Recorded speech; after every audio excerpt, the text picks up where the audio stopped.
I remember never ever having any questions about fear. Here they come, Empringham in front. This whole thing should never have happened.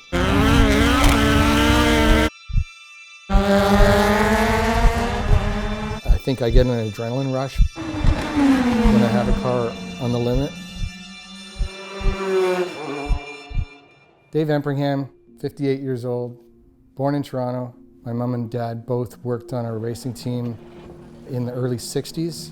I remember being really little and being more interested in going behind the grandstands and catching grasshoppers. When I look at my childhood, my personal main interest was ski racing. I was ski racing at the age of 6, and I ski raced all the way up to university.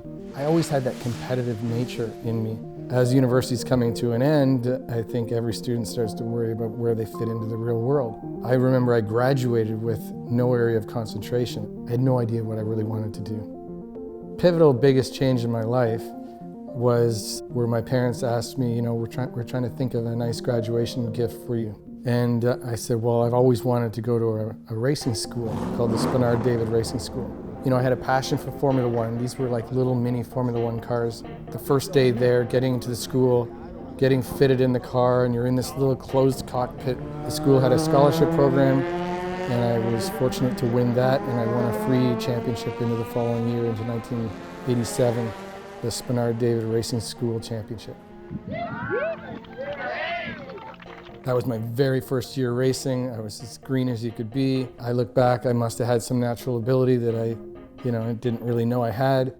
At the end of '87, it just so happened Richard Spinard, he said, would you be interested in being my teammate next year in a Camaro? All of a sudden, I'm somewhat racing professionally, getting a salary. You know, it's on TV every race, it's at high-profile events, but my heart was, I want to be in Formula cars. I then started teaching at the school. One of the students that came in, his name was Victor Sifton. We started a team called Kanaska Racing. So I raced in a really entry-level Formula car to a showroom stock Camaro that's somewhat race prepared, and then jumped straight into a Formula Atlantic car, which should have been impossible. Jacques Villeneuve Sr. was an idol for all race fans in Canada. And all of a sudden, his son, Jacques, they decided they wanted to bring this kid to IndyCar.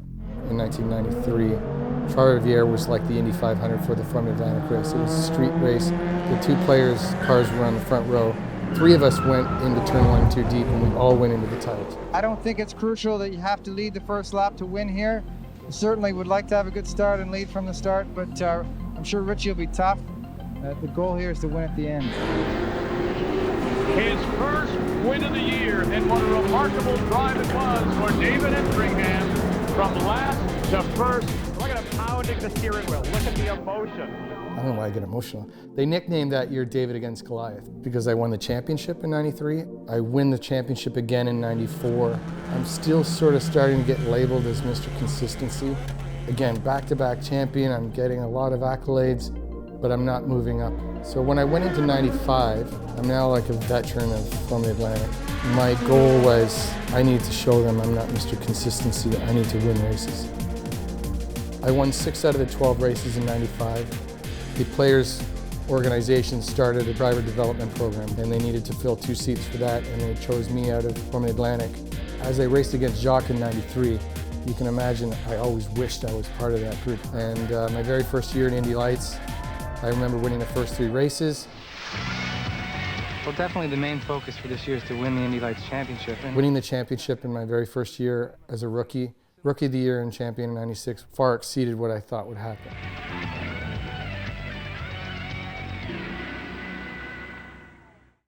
At that stage, everything was lined up that I probably should have gone to IndyCar.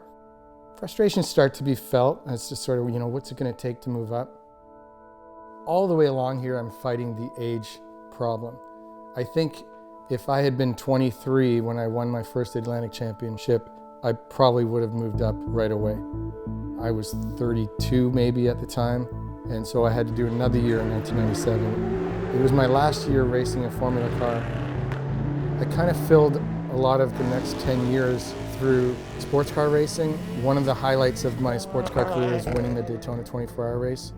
The best trophy that I've ever had in my whole career is the Rolex that I won from that race. It's been on my wrist for 20 years. I had incredible experiences, then stayed in motorsports for 25 years. I'm a pretty lucky person. This whole thing should never have happened. When you really look at the reality of a 24-year-old going into a 3-day school and expect to someday, without family money, be at the pinnacle of the sport, racing in IndyCar or Formula One. It would never happen in a million years. And in fact, having the years that I did and the championships and the experience would never happen again in a million years. And that's why I always pinch myself at how fortunate that I have been.